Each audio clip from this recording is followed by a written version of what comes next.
ब्रह्मा जी कहते हैं नारद, तदंतर में हिमालय के कैलाश शिखर पर रहने वाले परमेश्वर महादेव शिव को लाने के लिए प्रसन्नता पूर्वक उनके पास गया और उनसे इस प्रकार बोला, वृषभध्वज, सती के लिए मेरे पुत्र दक्ष जो बात कही है, मेरे पुत्र दक्ष ने जो बात कही है उसे सुनिए और जिस कार्य को वे अपने लिए असाध्य मानते थे उसे सिद्ध हुआ ही समझिए।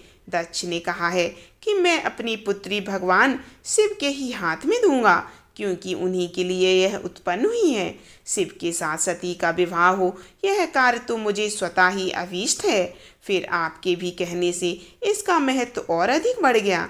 मेरी पुत्री ने स्वयं इसी उद्देश्य से भगवान शिव की आराधना की है और इस समय शिव जी भी मुझसे इसी के विषय में अन्वेषण पूछताछ कर रहे हैं। इसीलिए मुझे अपनी कन्या अवश्य भगवान शिव के हाथ में देनी है।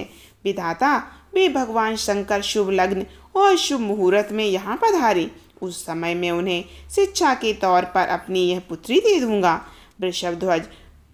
वृषभध्वज, मुझसे दक्ष ने ऐसी बात कही है, अतः आप शुभ मुहूर्त में उनके घर चलिए और सती को ले आइए।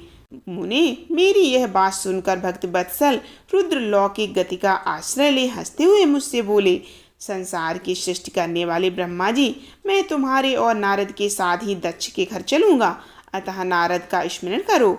अपने मारीच आदि मानस पुत्रों को भी बुला लो।